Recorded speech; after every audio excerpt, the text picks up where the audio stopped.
চিরদিনই তুমি যে আমার ধারাবাহিকে দেখেছিলাম আমরা। অপর্ণাকে বাস থেকে নামিয়ে হোটেলে নিয়ে গেছে আর্য। রাস্তায় কিছু গুন্ডার খপ্পরে পড়েছিল, বাঁচিয়েছে আর্য স্যার অপর্ণাকে।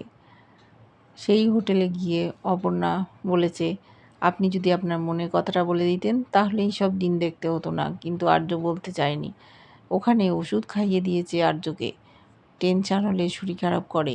বলল, তুমি কি জানতে আমি তোমায় আটকাবো? বললো, হ্যাঁ স্যার জানতাম, সেই জন্যই ওষুধ এনেছি। এদিকে কিঙ্কর পাগলের মতো খুঁজে বেড়াচ্ছে। অপর্ণার মা বাবা চিন্তায়, কেন মেয়ে ফোন ধরছে না।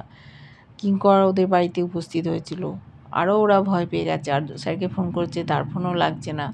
এদিকে অপর্ণা ঘুমিয়ে যেতে আর্য তার মনের কথাগুলো প্রকাশ করেছে। অপর্ণা শুনতে পেয়ে গেছে, ওকে যে ভালোবাসে সে কথা বলেছে।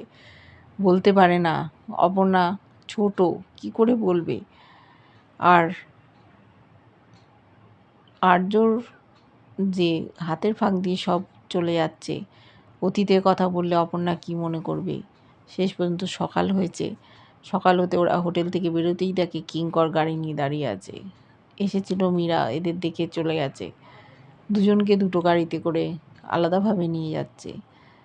কি হবে ওদের জীবনে, দেখতে থাকবো।